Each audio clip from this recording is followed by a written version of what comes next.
Hello friends, welcome to my channel. நான் தான் உங்க அஸ்வின். ஸோ இன்னைக்கு இந்த வீடியோவில் நான் உங்ககிட்ட எதை பற்றி பேச போகிறேன் அப்படின்னா, எஜுகேஷனோட இம்பார்ட்டன்ஸ் பற்றி தான் பேச போகிறேன்.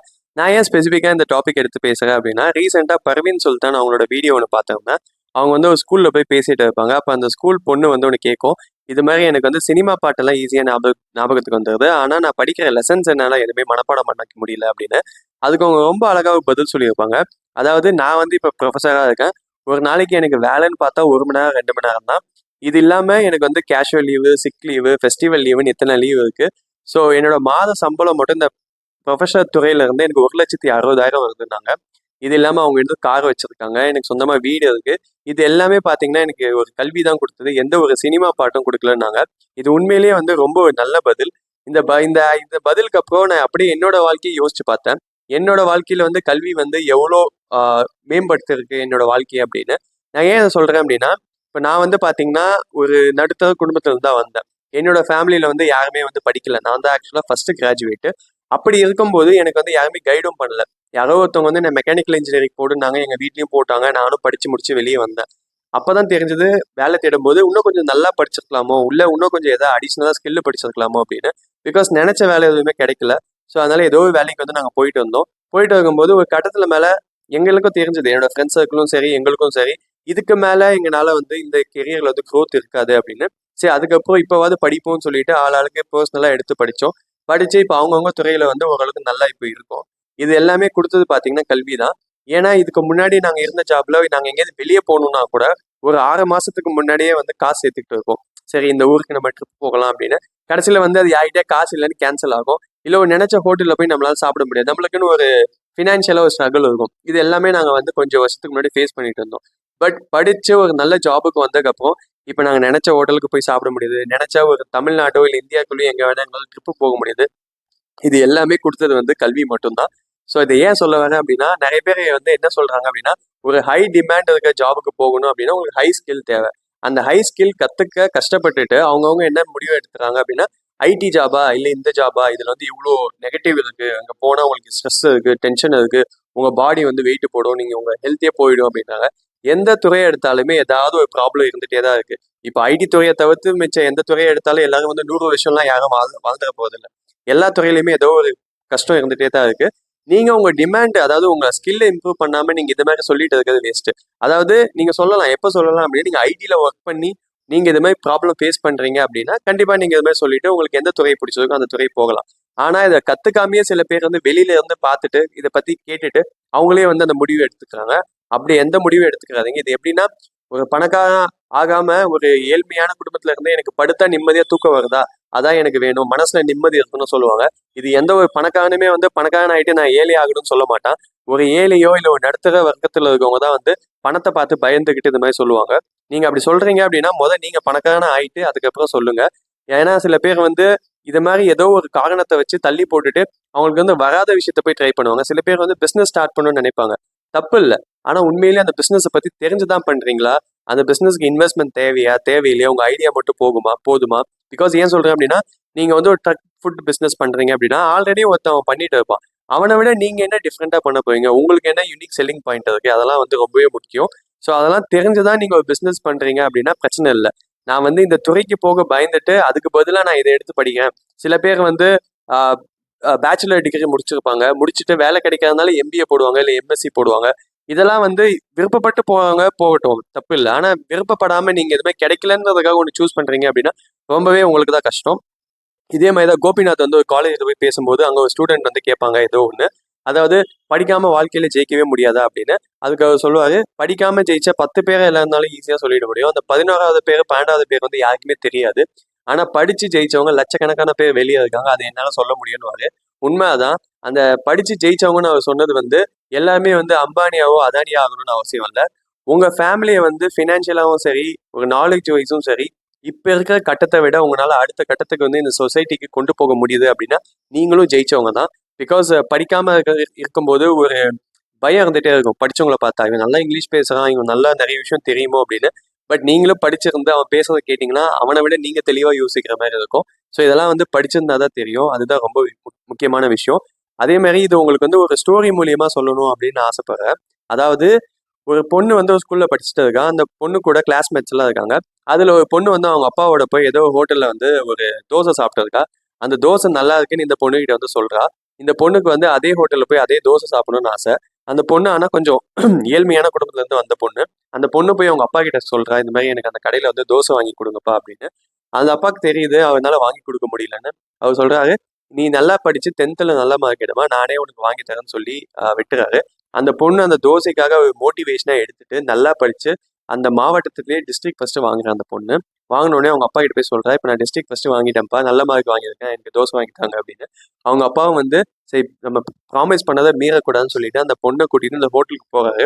அந்த ஹோட்டல்ல வந்து எல்லாம் கொஞ்சம் ஹைஃபையா ட்ரெஸ் பண்ணிட்டு கொஞ்சம் பயங்கரமா இருக்காங்க. இவங்க அப்பா போய் கொஞ்சம் கொஞ்சம் தயங்கி தயங்கி உட்காராரு.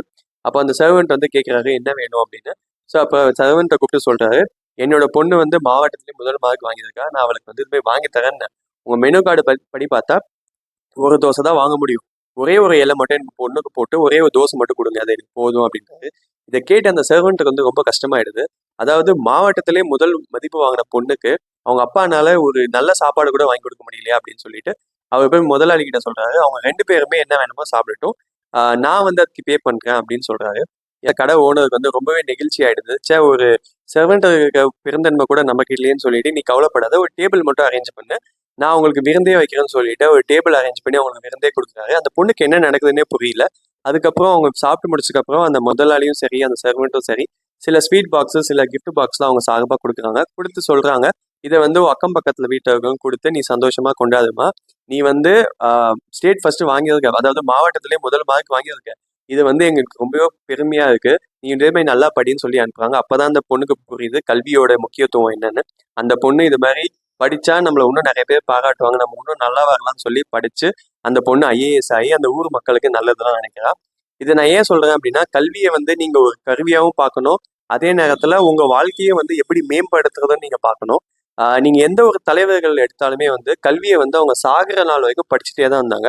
இப்ப வந்து நீங்க பேரறிஞர் அண்ணா கூட எடுத்துக்கலாம். அவரோட ஆப்ரேஷனை வந்து தள்ளி போட்டாரு. எதுக்குன்னு பாத்தீங்கன்னா, அவரோட புக்கு ஒன்று படிக்காம இருக்கு, நான் அதை படிச்சுட்டு என்னோட ஆப்ரேஷன் பண்ணிக்கிறேன்னு தள்ளி போட்டாரு.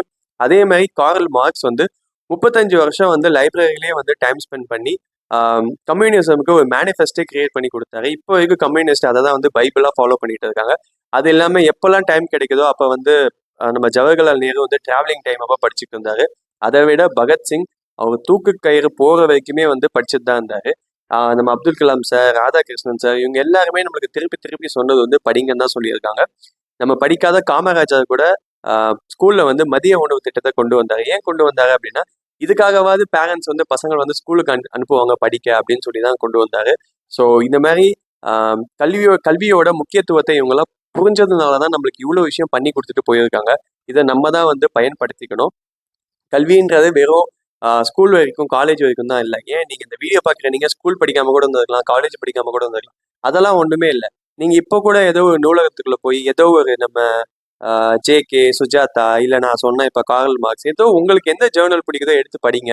படிச்சிங்கன்னா உங்களோட வே ஆஃப் தாட்ஸ் வந்து கொஞ்சம் மாறும், இன்னும் கொஞ்சம் டிஃப்ரெண்ட்டாக யோசிப்பீங்க. ஸோ இவ்வளோ விஷயம் இருக்குன்னு அதுக்காக தான் நான் உங்களுக்கு சொல்கிறேன். அதே மாதிரி நம்மளோட பேரண்ட்ஸும் வந்து கொஞ்சம் இந்த எஜுகேஷன் பற்றி இன்னும் கொஞ்சம் ப்ராடாக திங்க் பண்ணணும். ஏன் சொல்கிறேன் அப்படின்னா, நம்ம வந்து ஒரு பசங்களை வந்து ஒரு நல்ல ஸ்கூலில் சேர்த்தா பையன் நல்ல மார்க் வாங்குவான், நல்ல மார்க் வாங்கினா நல்ல காலேஜில் சீட்டு கிடைக்கும், நல்ல சீட்டு கிடைச்சா நல்ல சேலரியில் அவன் வேலைக்கு போவான், நல்ல சேலரியில் வேலைக்கு போச்சுன்னா அவன் குடும்பம் மட்டும் நல்லா இருக்குன்னு மட்டும் அவன் யோசிப்பான். பட் அப்படி இருக்கவே கூடாது. நீங்க யோசிக்கிறது வந்து கொஞ்சம் சொசைட்டிக்காகவும் யோசிக்கணும். நம்மளுக்கு முன்னாடி இருக்கவங்க அவங்க மட்டும் நல்லா இருக்கும்னு நினைச்சு சிலது பண்ணியிருந்தாங்க அப்படின்னா, நம்மளால இப்போ இப்படி ஒரு வாழ்க்கையை வந்து நம்மளால வாழவே முடியாது. ஸோ அந்த சொசைட்டிக்காக என்ன பண்ணணும்னு நீங்க எதிர்பார்க்குறீங்க அப்படின்னா, நீங்க மணி வைஸா ஹெல்ப் பண்ணணும்னு இல்லை, நாலேஜ் வைஸும் நீங்க வந்து மற்றவங்களுக்கு ஹெல்ப் பண்ணலாம். இப்போ வந்து நம்ம சுவாமி விவேகானந்தா, அப்துல் கலாம் இவங்கெல்லாம் எடுத்தா கூட அவங்க நம்மளை விட்டு போனா கூட இன்னும் நம்ம அவங்கள பத்தி தான் பேசிட்டு இருக்கோம். ஏன்னு பாத்தீங்கன்னா, அவங்க அவங்களோட நாலேஜ் வந்து அந்த அளவுக்கு நம்மளுக்கு ஷேர் பண்ணிட்டு போயிருக்காங்க. அவங்களோட தாட்ஸ் நம்ம எல்லாருக்குள்ளேயும் கொஞ்சம் கொஞ்சம் இருக்கு. அதனாலதான் இன்னும் நம்ம அவங்கள மறக்காம இருக்கோம். நீங்க உங்களை பத்தியான இது வந்து ஒரு நாலேஜ் மூலியமா கூட நீங்க மற்றவங்களுக்கு கடத்தலாம். அது ஒரு நல்ல விஷயம்.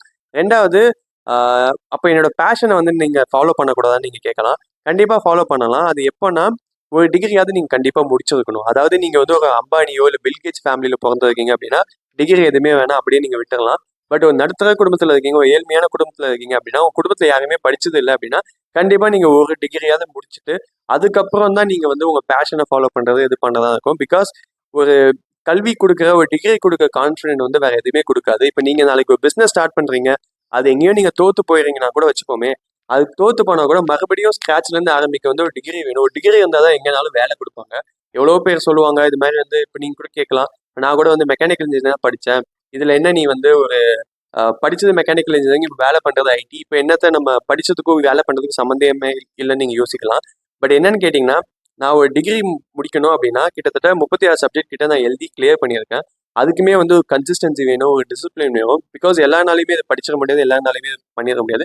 ஒரு டிசிப்ளினான பர்சன்னாலையும் ஒரு கன்சிஸ்டன்டான பர்சனால தான் வந்து டிகிரியே முடிக்க முடியும்.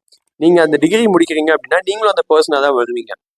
இப்போ கூட நான் யூடியூப்ல வீடியோ போட்டுட்டு இருக்கேன் அப்படின்னா இதுக்கும் வந்து ஒரு டிசிப்ளினா ஒரு கன்சிஸ்டண்டா ஒரு வீடியோ போட்டுட்டு இருக்கிறதால தான் காரணம். அதேமாதிரி நான் ஸ்கூல் காலேஜ் போய் படித்தேன் அப்படின்னா என்னோட ஃப்ரெண்ட்ஸ் சர்க்கிளில் நிறைய பேர் இருக்காங்க, நிறைய பேரோட பழகுனேன், நிறைய பேரோட பேசினேன். ஒவ்வொருத்தவங்க ஒவ்வொரு பேக்ரவுண்ட் வந்திருக்காங்க. ஸோ நாளைக்கே வந்து எங்கிட்ட யாராவது பேசுறாங்க அப்படின்னா அவங்கள பத்தி என்னால் ஓரளவுக்கு புரிஞ்சுக்க முடியும் இந்த ஒரு அனுபவத்தினால. ஸோ அதுக்காக தான் நான் இதை சொல்றேன்.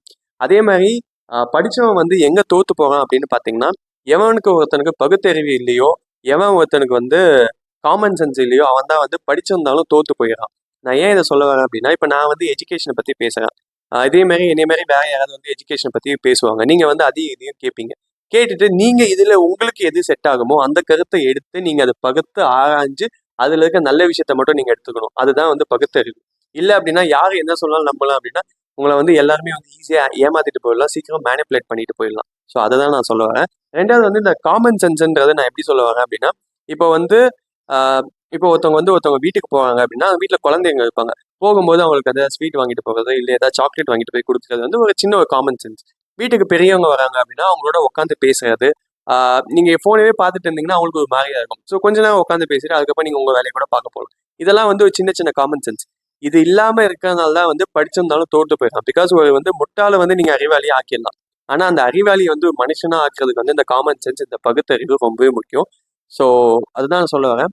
முடிஞ்ச அளவுக்கு படிங்க. அதாவது உங்க கெரியருக்காகவும் படிங்க, ஒரு சொசைட்டிக்காகவும் படிங்க. உங்களால முடிஞ்ச ஹெல்ப் வந்து மற்றவங்களுக்கு பண்ணுங்க. நான் பண்ணுங்கன்னு நான் திருப்பி திருப்பி சொல்றது பணத்தினால தான் நான் பண்ணணும்னு சொல்ல.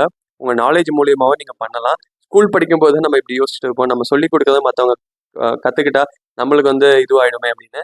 அப்படிலாம் இல்லை. நம்ம என்ன பண்றோமோ அதான் நம்ம இந்த யூனிவர்ஸ் வந்து திருப்பி கொடுக்கும். ஸோ முடிஞ்ச அளவுக்கு நிறைய விஷயத்த நீங்களும் ஷேர் பண்ணுங்க, மற்றவங்களுக்கு சொல்லிக் கொடுங்க. ஸோ இன்னைக்கு வீடியோவில் நான் உங்ககிட்ட இதை பற்றி தான் பேசணும்னு நினச்சேன். ஸோ ரொம்ப போர் அடிக்கிற மாதிரி பேசியிருந்தாலும் சொல்லுங்கள். நான் முடிஞ்ச அளவுக்கு அதை கம்மி பண்ணிக்கிறேன். ஸோ மறுபடியும் நல்ல வீடியோவில் வந்து உங்களை பார்க்குறேன். Thank you, by.